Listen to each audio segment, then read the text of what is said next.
Hey there, welcome to This Must Be Talking Heads. I'm Rodney, the world's best and only Talking Heads historiologist, and today it's something very special. We're going to be doing an unboxing and a review of the new More Songs About Buildings and Food box set. Woo!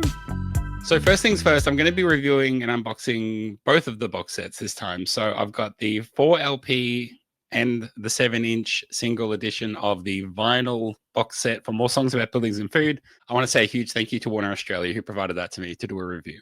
But I also have got the digital pack, so the 3 CD, 1 DVD pack as well. So I'm going to be unboxing the both and reviewing them both, telling you what I think about them. It's a similar box set to what we've had for the 77 edition. I'll just take this lid off. Inside, you have the 4LP edition of the vinyl with this lovely little ribbon here. This is in the 77 edition as well. You can obviously open this up. There's a big, lovely gatefold with lots of stuff inside. And the beautiful back cover. Beneath that, this is the 2LP edition of the live album, which is the Intermedia Theatre show. So you can obviously flick through this as well. Big double photo here of the band. You might see these kind of photos. They're quite legendary, which is, I'm sure, one of the reasons why this show was selected to be one of the shows included in the box set. Love this treatment here of the little close-up of the faces. We'll see that throughout the box set in various ways. Obviously, lots of songs too. And I mean, I'll get to the coverage of the Intermedia show in a minute, but to go through the rest of what's in here, another little pull string that you can pull, and beneath here is the book. So this is the big book that's all about the making of this album. Really beautiful, lots of attention to detail, lots of photos of all the band members. You can see little sketches here from what the early cover design was supposed to be like, which turned out to be pretty accurate. I'll go through some of these details in a second. So someone asked me this question, so I'm going to answer it here. Why are the 7-inch singles separate from the box set this time? Because if you order it all as one package, they come as the box set and a separate package with the 7-inch singles. I didn't know until I got it that was the way it is. I mean, it is still, I think, a very nice little package. I really enjoy it. For what it's worth, I still think that this is a real treasure, but this is what it looks like. We do see this motif go through a lot of the designs here. So it says over here, a straight line exists, and this line over here that says, between me and the good thing. We'll see that in the book. We'll see that in various places. And then when you open it up even further, here's all the singles. So I'll hold them up so you can see each of them. These two are actually very similar. So we've got 2 editions of Take Me to the River. One is the US edition, one is the UK edition. One has Take Me to the River and Found a Job. The other one has as a B-side, Thank You for Sending Me an Angel. They can go back in there. These are some of the other nice little prize goodies. So here is the Japanese 7-inch edition of Take Me to the River. And then this one is the Dutch edition of The Good Thing. I'll just check what's on this one because I don't remember myself. The Good Thing and Found a Job on that side. So that's what they look like. They're all very authentic to the original releases, which I've always appreciated. They live in this nice little box here. You can pull out your favorite one and put it on at your leisure. One of the things that I pointed out as well is with this cover, it uses on this cover the design of the jigsaw. So we'll have a look in the book in a minute and you'll see the promotional jigsaw that was made for this album. I said to Jason from Rhino, you couldn't have thrown us a bone and put a replication of the jigsaw in there, but apparently not. So let's have a quick flick through the book and I'll tell you some of the highlights. We've got multiple pages of reflections from Tina Weymouth, lots of really nice candid shots of Tina as well in here. Multiple pages from Chris. Chris does offer some insights about what Brian Eno brought to the recordings and the changes that he made. So he does say that on Stay Hungry, he talked about suggesting that they drop the middle 8, which was really good. He also talks about Taking to the River, slowing down the tempo and adding the effects that he does. And he talks about on The Good Thing, bringing together some of the Compass Point staff members and Tina to sing backing vocals. Now, there is liner notes in here from David. Now, I will say compared to the other band members, it's on the brief side, which is fine. All of the band members wrote their contributions to the liner notes, and they're all dated January 2025, which if you've been paying attention, you know that David was very, very busy in January getting his new album and tour into shape for the coming year, which is probably going to be the subject of one of my next videos. Lots of liner notes from Jerry as well, and we finally get the whole story about what happened when he arrived at Compass Point, when he flew in to come to the studio. He got there early. He was trying to take some time off and relax. Got into a taxi and said, take me to Compass Point Studio. And then he went, what? And this guy just jumped in and drove him out into the middle of nowhere. After a pretty harrowing ordeal, he eventually gets back to the studio, knocks on the door and opens the door. And who opens the door but Robert Palmer? He comes out and says, hey, you look like you need a cocktail. I will turn the video back on for this because like I was saying, there was a Sire produced a promotional jigsaw puzzle and you can sort of see it's the cover but broken up into these jigsaw pieces. It is really interesting, and it's not even cut like a standard jigsaw. It's cut quite weirdly. Maybe this was a bit more standard back in the day, but these days you put together a jigsaw and you kind of think, yeah, it's the kind of standard shape, and almost every piece is exactly the same shape. But there's a lot of random little bits and pieces and weird jagged ass bits and pieces. You can still find them sometimes on eBay, but boy, they're getting rare. And I just wish that there was a replication in the box set. Something for next time. There's a few lyric sheets in here. There's photos of the master tapes and what was written on them. It really speaks to some of the sort of efforts that have been taken to immerse you in the album and almost take you there as if you were with the band recording it, or what it was like for them to record it. And there's all these breakdowns of all the songs. There's lots of there's tables with little charts and numbers, which I think is all the tracks. So they probably had, I guess this is 24. So they probably had 24 tracks to record on. And it says guitar, bass, two of them joined together, Jerry guitar, David guitar, stuff like that. One of them has this big sort of circle bit that says, "Let Tina do her sliding part on I'm Not in Love." And then she's crossed it out and she wrote "done" on there. This badge you see on eBay all the time, and this is the stuff of legends. I heard people say that, "Oh, Rod, you've got to go to, or Go Records, because upstairs, in the secondhand department, they have a little pocket protector with Talking Heads More Songs About Buildings and Food on it."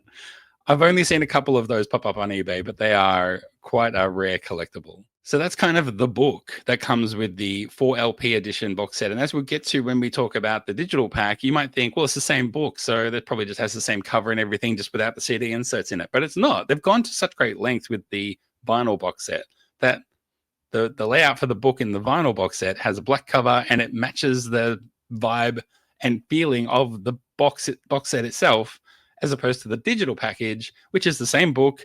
It just has CD inserts, but they've actually taken the time to produce it as a separate thing so that it exists on its own right. And I just think that shows the attention to detail they've gone to with some of these packaging. One thing I sort of do want to talk about, though, is the music on the box set, which is obviously probably why most people are going to get it. So to go through the set list a little bit, obviously the first LP is the original album. It has been remastered and it's cut from tape. And you heard Jason Jones from Rhino talk about the great quality they get by not introducing any digitization into the steps of all that. Beyond that, the second LP includes the following rarities. Thank You for Sending Me an Angel. Actually, these are all alternate versions unless otherwise stated, okay? Thank You for Sending Me an Angel, With Our Love, Found the Job, The Good Thing, Warning Sign, and Electricity, the instrumental. The Girls Want to Be with the Girls, I'm Not in Love, The Big Country, and Thank You for Sending Me an Angel. That's an alternate version previously identified as the Country Angel version. Now, their previously unreleased takes that are on that rarities disc include With Our Love, Found a Job, The Good Thing, and The Girls Want to Be with the Girls. Found the Job was the first song that was released when the box set was announced to sort of get people interested. I've already done a listen through and a talk through video about that, so I won't go into too much more detail about that. The other one that was released just before the box set became available was With Our Love alternate version, and I've got a couple of notes about that. I mean, that said, I think you can go and listen to it yourself, but it's clearly like a bit of a rehearsal take. It feels intimate. It feels live. It feels like you're in the room with them. It feels like they may be playing it for Brian Eno just to get a sense of what the song is like and what their setup in the studio is like, so Brian Eno can do whatever he wants. There's notes in the liner notes about Brian Eno sitting there and listening and treating things with his little synthesizer, which was like the size of a suitcase. But basically, when you listen to this alternate version of With Our Love, there's lots of swooping effects, lots of digitization. The guitars themselves seem to be going through lots of effects pedals to give them really cool, funky little sounds. Some of those sounds come through on the main album, so you can see that they're experimenting with what's going to end up becoming the final product. But the rehearsal of it is very loose. And I called this out, and Jason Jones from Rhino called this out as well on the Found a Job song that was released, was that it feels loose and it feels like you can tell by the way they're playing that they're having a lot of fun. And on this one, that's really reiterated because on the With Our Love alternate version, you can hear David kind of laughing before he starts his vocals, and before he says his vocals, he's like, okay, here I come, and he's like, here's some vocals for you, and then they rip through it, and it feels quite live. Again, it feels kind of intimate to get those kind of insights into this kind of recording session. It's an alternate version for sure, and if you're someone like me and maybe someone watching someone like this, you're probably interested in hearing all those little alternate cuts of things. It's not necessarily that they stray too far from the original one. The song was pretty much well in shape by then. It's just nice to have a different perspective on the song, even if it's only marginal. I would say that The Good Thing and The Girls Want to Be with the Girls, the alternate cuts of those, feel the same. There's minor differences, and they are certainly slightly different than the originals. They are worth listening to. It's what you get a box set like this for, to dive into those rarities. And these are just ones that we haven't had before, which is really nice and really interesting. This is a 4LP edition. So what on the heck is the other 2 LPs for? Well, it's a 2LP edition of the Live at Intermedia Theatre show from August 10, 1978. It was recorded in New York. So it's a couple of months, I think, before the Live on Tour 78 album that also came out. When I reviewed that one and when I talked to Jason Jones from Rhino about it, he also pointed out that that was recorded a few months later. So they are a bit tighter. They've spent a few more months working that set list, absolutely getting all the songs down, and they are a little bit more tight than they are on this show. This is also, to be completely honest, a monstrous show. And it's not, I mean, I love a long live show. And I should also point out that this Live at Intermedia Theatre show is 19 songs long. It makes full use of both of the LPs that this is pressed onto. And I don't think these are pressed on 45, which is telling because it means that they couldn't fit it on if they'd done that.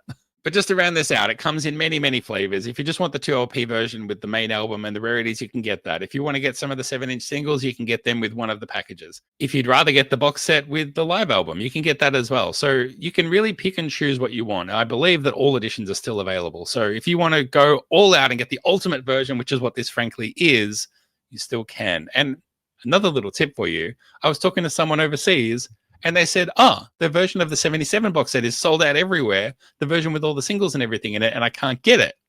And I said, by the way, it's still on sale at the Warner Australia website and they ship globally.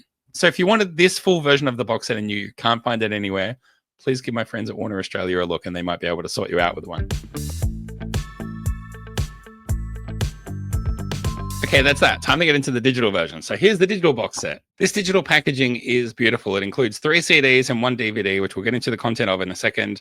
You might have seen this online, that when you open it up, you get these little pull-out card box things. These have got the CDs and DVDs in them. They have those sort of close-ups from the front cover of the album with the band's faces on them. Same thing again. Straight line exists until we get to the back cover. And then back here, Between Me and the Good Thing. So this motif has been brought through all of the box sets. One for each of the band members. There's 3 CDs and 1 Blu-ray, so they can do that. Like I said when I was talking about the vinyl box set, you remember that book was black. Well, this is the same kind of thing, same kind of inside, exact same book and content, and it just has these little CD slips, but they've made it look really nice. Like you could put this on your shelf and it would just look beautiful. And they've differentiated this one from the version that's in the vinyl box set because this is the packaging and this looks beautiful and I love it.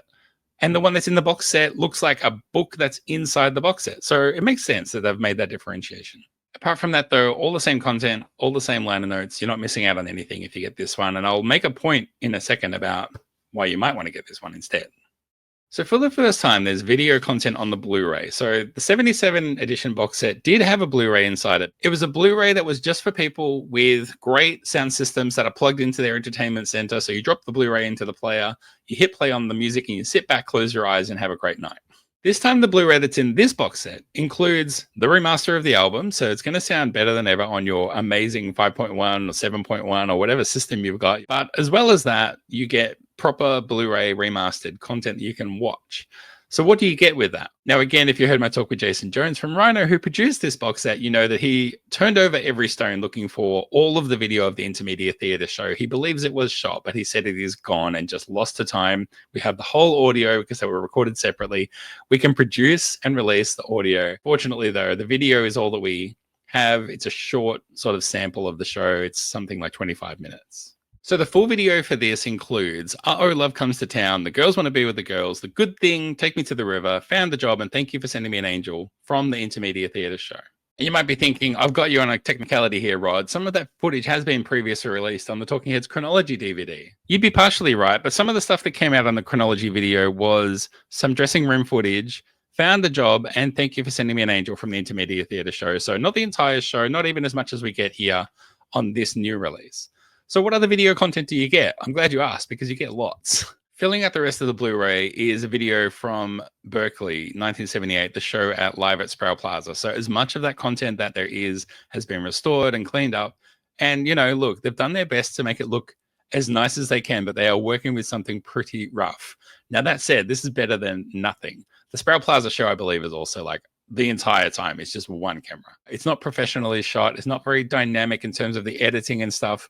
What it does do is put you in a spot as though you were there watching the show that day. So, I mean, I'd rather have that than nothing. But here's what you get from that show: The Big Country, Warning Sign, The Book I Read, Stay Hungry, Artists Only, The Girls Want to Be with the Girls, The Good Thing, Uh-Oh, Love Comes to Town, Psycho Killer, I'm Not in Love, and Pulled Up. So who would pass that up? And again, before you ask, yes, some of that has appeared on the Chronology DVD as well. The song Warning Sign was on there from the Sprout Plaza show. So we have had that one song before, but now we're getting closer to the entire show. So that really wraps things up for this album. And I mean, look, this album's going on nearly 50 years old. And I've gone a long time thinking, well, that's it. We're never going to get any more. We're never going to get any more of the aforementioned more songs about buildings and food. They're all out there. But somehow people have been going through the vaults and finding even more. And I just am so grateful that these albums are celebrated to the degree that they deserve. As I've said before on the show, I think this really expands what's possible going forward. And there's just going to be so much more evolution towards the narrative of what the albums are, how they came together, what they were doing while they were recording them. And hopefully we continue to unearth more and more material that we can sink our teeth into.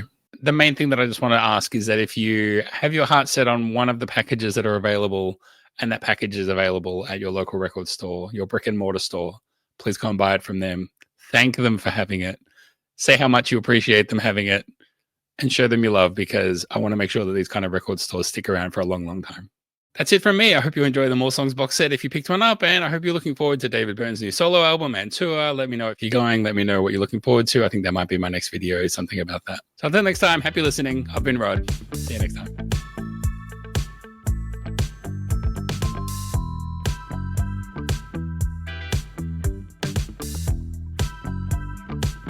See what I'm saying? See, it's just, I just can't get my finger into some of these. Yeah.